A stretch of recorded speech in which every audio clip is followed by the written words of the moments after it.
Hello everyone, welcome to my YouTube channel Meenakshi maths classes. इस video में हम करेंगे class 7 chapter number 8 triangle and its properties brain teaser question number 2। A man goes 5 metre in east and then 12 metre in north direction, find the distance from the starting point. देखो ये होगा इसका starting point, ठीक है। यहाँ से ये एक मैन है, a man goes 5 metre in east, ठीक है।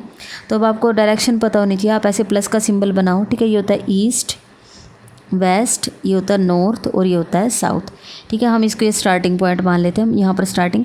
तो ईस्ट कहाँ होगा? इस डायरेक्शन में। तो यहाँ से इस डायरेक्शन में ये चला है यहाँ पर 5 मीटर इन ईस्ट। तो यहाँ से लेकर यहाँ तक 5, ये कितना हो जाएगा? 5 मीटर इन ईस्ट, सॉरी मैंने गलत लिख दिया है, 5 metre in east. And then यहाँ पर रुक गया, 12 मीटर इन नॉर्थ। नॉर्थ कहाँ होता है? ऊपर की तरफ। तो यहाँ से ये इसने ऊपर की तरफ चलना स्टार्ट किया 12 metre. Find the distance from the starting point. अब ये हो गया इसका स्टार्टिंग पॉइंट, और यहाँ देखो पहले ईस्ट की तरफ चला और फिर नॉर्थ की तरफ चला, यहाँ पर पहुँच गया। ये स्टार्टिंग पॉइंट है, ये इसका एंडिंग पॉइंट है। इनके बीच का डिस्टेंस हमें फाइंड करना है। अब आप देखो, जब भी हम देखो ये यहाँ पर गया इधर ईस्ट में, और फिर एकदम से उसने अपनी डायरेक्शन कहाँ कर दी? नॉर्थ में। तो आप यहाँ से देखोगे ईस्ट और नॉर्थ के बीच में, मतलब कोई भी डायरेक्शन अगर चेंज होती है तो उनके बीच में यहाँ पर कितने का एंगल होता है? 90 डिग्री का होता है। तो ये तो एक राइट एंगल ट्रायंगल बन गई है, और मुझे राइट एंगल ट्रायंगल का क्या फाइंड करना है? हाइपोटेनियस फाइंड करना है, ठीक है। ठीक है, ये एक राइट एंगल ट्रायंगल बन गया। तो हम यहाँ लिखेंगे in right angle triangle ABC, ठीक है। हमें पता है राइट एंगल ट्रायंगल में हमारे पास क्या होता है? Hypotenuse square is equal to base square plus perpendicular square,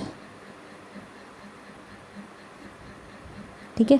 अब हाइपोटेनियस हमारे पास नहीं है, तो इसको मैं यही हाइपोटेनियस स्क्वायर यही लिखा रहने दूंगी। मैं यहाँ एच लिख रही हूँ, हाइपोटेनियस मतलब मैं यहाँ एच लिख रही हूँ उसकी जगह। बेस हमारे पास 5 है और परपेंडिकुलर मेरे पास 12 है, ठीक है। हाइपोटेनियस बहुत बड़ा है तो मैं उसका स्मॉल बस ये एच लिख रही हूँ उसकी जगह। 5 का स्क्वायर होगा 25, 12 का स्क्वायर होगा 144। हाइपोटेनियस स्क्वायर यहाँ से आ जाएगा 169, और 169 क्या होता है? आपको पता होगा 169 कब आता है? जब हम 13 को 13 से मल्टीप्लाई करते हैं, मतलब ये आ जाएगा 13 × 13। हाइपोटेनियस स्क्वायर आ जाएगा हमारे पास 13 का स्क्वायर। जब दोनों तरफ पावर सेम है तो बेस भी सेम होगा, तो हाइपोटेनियस कितना आएगा? h is equal to 13। h मतलब hypotenuse is equal to 13 metre. तो ये जो find the distance from the starting point, तो डिस्टेंस कितना आ जाएगा? यहाँ लिख लो, distance from starting point is 13 metre. यही हमारा आंसर है। यहाँ पर आपका क्वेश्चन नंबर 2 हो गया है। नेक्स्ट है क्वेश्चन नंबर 3।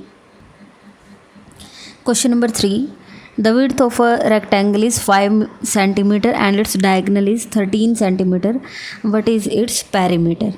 देखो यहाँ पर हमारे पास एक रेक्टेंगल है, ABCD बना लिया मैंने। यहाँ पर नेम अपनी मर्जी से कुछ भी दे दो।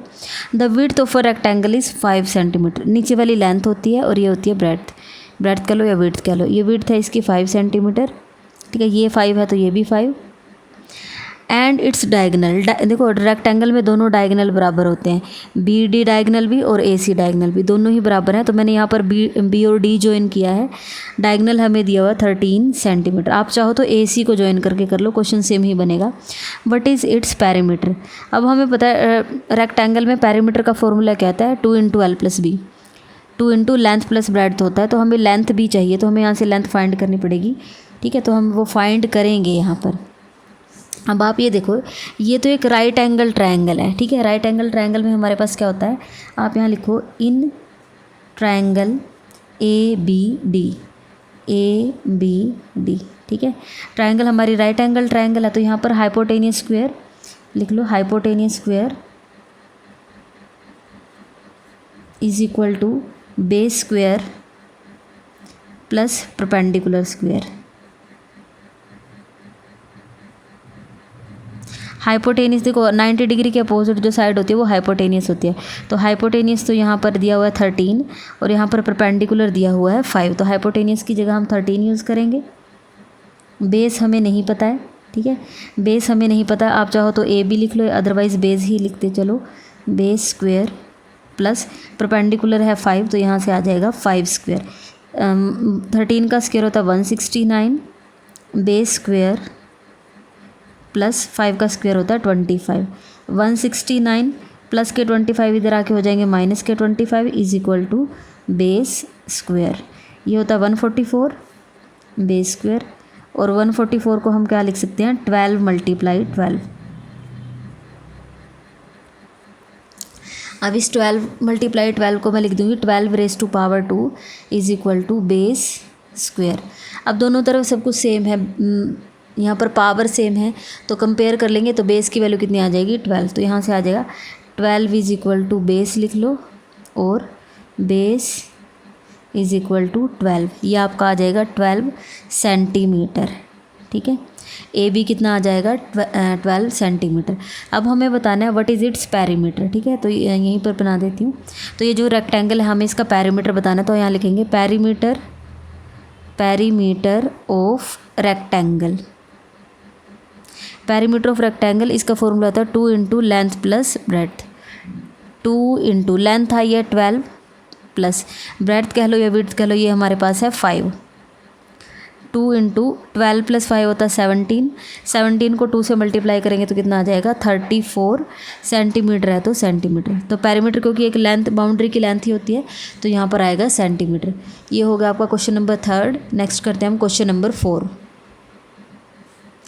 Triangle PQR and triangle SQR। देखो एक तो बड़ी ट्राइंगल PQR है और एक अंदर छोटी ट्राइंगल SQR है। आर आइसोसेलेस, ये आइसोसेलेस ट्राइंगल हैं। आइसोसेलेस का मतलब है दो साइडें बराबर होंगी। यहाँ पर कट लगा है तो यहाँ पर मतलब ये वाली साइड इसके बराबर है। यहाँ 2 बार कट लगाया हुआ है तो ये वाली साइड इसके बराबर है। हमें फाइंड करना है एंगल PQR। आपको पहले तो ये वाला एंगल बताना है। ठीक है, अब हम यहाँ से देखो सबसे पहले मैं ट्रायंगल PQR का यूज़ करूँगी।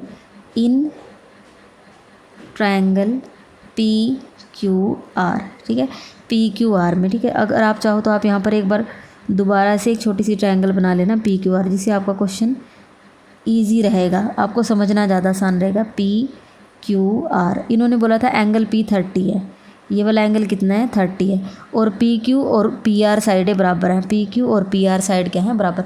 मैंने इसी में से यहाँ पर क्यों बनाई, क्योंकि यहाँ पर बीच में छोटी ट्रायंगल भी यूज़ हो रही है। अगर सारे इसी पिक्चर में करेंगे तो कन्फ्यूज़न ज़्यादा होगी। ठीक है, तो यहाँ बस जो बड़े वाले ट्रायंगल है उसका एक छोटा सा मैंने इमेज यहाँ पर बना लिया। ठीक है, तो अब यहाँ से देखो इस ट्रायंगल में हमारे पास क्या दिया हुआ है, ट्रायंगल की 2 साइडें बराबर हैं। PQ is equal to PR। PQ side और PR साइड बराबर हैं। हमें पता है अगर ट्रायंगल में 2 साइडें बराबर है तो उनके अपोजिट एंगल, इस साइड के अपोजिट एंगल RR है और PR के अपोजिट एंगल कौन सा आ रहा है Q। तो आपके दोनों एंगल क्या से हो जाएंगे बराबर है। एंगल Q और एंगल R कैसे हो जाएंगे बराबर। ठीक है, तो यहाँ रीज़न दे देना, because if 2 sides of a triangle are equal, then angles opposite to these sides are also equal। ठीक है, ये मैंने यही रीज़न दिया है कि अगर ट्रायंगल में इसकी 2 साइडें बराबर हैं तो उनके अपोजिट जो एंगल बनेंगे वो भी कैसे होंगे इक्वल। अब हमें पता है ट्रायंगल के तीनों एंगल का सम कितना होता है 180 degree. Angle P plus angle Q plus angle R is equal to 180 degree. Reason क्या है, angle sum property. Angle sum property. ठीक है, अब अगर आपको किसी एंगल की वैल्यू दी गई है तो आप उस वैल्यू को यूज़ करेंगे। एक मिनट, एंगल P हमें दिया हुआ 30, एंगल Q और R बराबर है। एंगल Q की जगह तो एंगल Q लिखा, Q और R बराबर है, तो अगर कहीं पर R है तो उसको हम Q से रिप्लेस कर सकते हैं। Is equal to 180 degree. यहाँ रीज़न दे देना, because angle Q is equal to angle R। हम अगर कुछ भी चेंज कर रहे हैं तो हम उसका रीज़न ज़रूर देना कि हमने क्या यूज़ किया है। Angle Q plus angle Q तो ये आएगा 2 angle Q is equal to 180 degree. ये 30 है, इधर जाके क्या हो जाएगा -30। 2 एंगल Q हमारे पास आएगा 150, तो एंगल Q की वैल्यू आ जाएगी 150 डिवाइडेड बाय 2, 2 1 ज़ा 2, 2 7 ज़ा 14, 2 5 ज़ा 10। तो एंगल क्यू हमारे पास आया है 75 डिग्री। एंगल क्यू और एंगल आर दोनों बराबर हैं, तो एंगल आर भी आ जाएगा 75 डिग्री। ठीक है, ये दोनों एंगल कितने के हो गए, यहाँ से ये वाला एंगल भी 75 है और ये वाला एंगल भी कितने का है, 75 डिग्री। ठीक है, यहाँ तक हो गया। एक तो ये एक पहला तो हमारे पास क्वेश्चन यही था, find angle P Q are. ठीक है, तो हमारे पास आप इसको क्यू लिख लो, देखो ये क्यू, इसको या तो इसको आप सिंपली क्यू लिख लो या पी क्यू आर लिख दो, एक ही बात है। Angle P Q R is एक minute angle P Q R 75 degree. और आपको ये क्यू आर एंगल भी बताना है, इसको आप लिख सकते हो P R Q. Angle P R Q is equal to 75 degree. ठीक है, ये 3 पॉइंट की फॉर्मेशन में देना था, तो हमने ऐसे दे दिया। नेक्स्ट है सेकंड पार्ट, ये आपका फर्स्ट पार्ट हुआ। नेक्स्ट है second part, find angle S Q are and S R Q. तो मुझे नीचे वाले ट्रायंगल की ज़रूरत है, तो मैं उस नीचे वाले ट्रायंगल का एक छोटा सा डायग्राम यहाँ दोबारा से बनाऊँगी ताकि हमारे लिए क्वेश्चंस को समझना आसान रहे। ठीक है, नीचे से जो छोटी ट्रायंगल है आप पेंसिल से ही बना लेना या ना भी बनाओ, इसमें से देख देख के ही कर लो, ये सिर्फ समझाने के लिए है एस क्यू आर। ठीक है, ये जो छोटी ट्रायंगल है इसकी फिगर मैंने यहाँ दोबारा से बनाई है। ये इसके ऊपर डबल कट लगा हुआ है, मतलब ये साइड एक ऐसी है इक्वल, ऊपर वाला यहाँ पर ये एंगल 70 डिग्री दिया हुआ है। ठीक है, तो हम यहाँ लिखेंगे in triangle S Q are. इस ट्रायंगल में भी देखो आपको ये दिया हुआ, ये दो साइडें इक्वल हैं, S Q is equal to S R दिया हुआ है, S Q is equal to S R. ये दोनों साइडें बराबर है, तो इसके अपोजिट एंगल आर और इसके अपोजिट एंगल क्यू, ये भी दोनों क्या हो जाएंगे, बराबर। Angle Q is equal to angle R. Reason वही आ जाएगा, if 2 sides of a triangle are equal then angle opposite to these sides are also equal. यही वाला रीज़न उठा के यहाँ लिख देना। ठीक है, तो ये दोनों एंगल भी कैसे हो जाएंगे, इक्वल। अब हम लगाते हैं by angle sum property, angle S plus angle Q plus angle R is equal to 180 degree. Angle sum property, angle sum property. ठीक है, एंगल सम प्रॉपर्टी से तीनों एंगल का सम हमारे पास 180 डिग्री आ गया। अब एंगल एस हमें दिया हुआ 70 degree, angle Q as it is. ठीक है,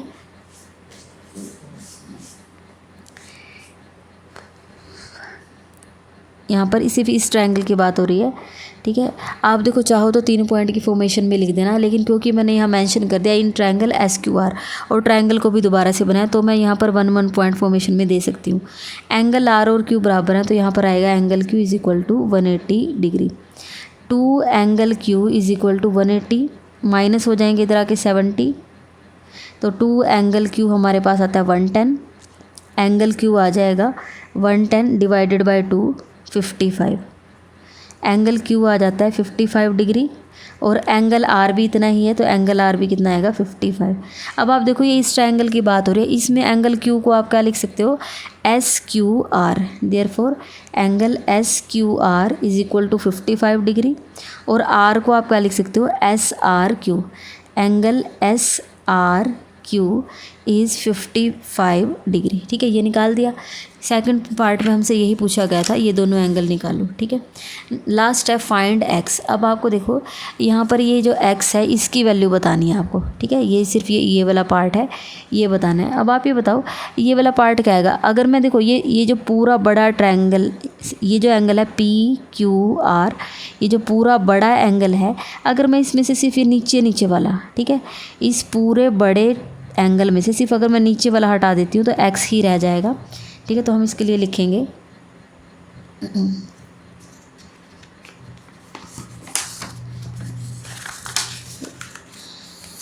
ठीक है, थोड़ा सा ऐसे देख लो जिससे आपको थोड़ा सा यहाँ समझने में रहेगा इजी। थर्ड पार्ट, ठीक है, इस फिगर में से सिर्फ मैं यहाँ थोड़ा सा ही लिखूँगी।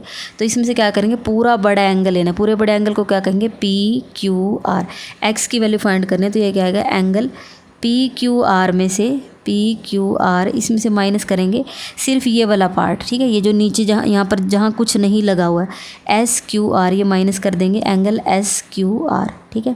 हमने इन दोनों की वैल्यू निकाली थी। एंगल PQR देखो मैं आपको बता देती हूँ, एंगल PQR तो था 75 डिग्री, तो यहाँ पर लिखेंगे 75 डिग्री माइनस SQR अभी निकाला था, ये कितना था 55 डिग्री, तो ये कितना बन जाएगा, x की वैल्यू आ जाएगी 20 डिग्री, ठीक है। तो यही आपका आंसर हो गया। यहाँ पर आपका क्वेश्चन नंबर 4 कंप्लीट हो गया है। क्वेश्चन नंबर 5 मैं आपको नेक्स्ट वीडियो में दूंगी। अगर आपको वीडियो अच्छी लगी है तो आप वीडियो को लाइक करें, मेरे चैनल को सब्सक्राइब करें और अपने फ्रेंड्स के साथ शेयर ज़रूर करें। Thank you so much.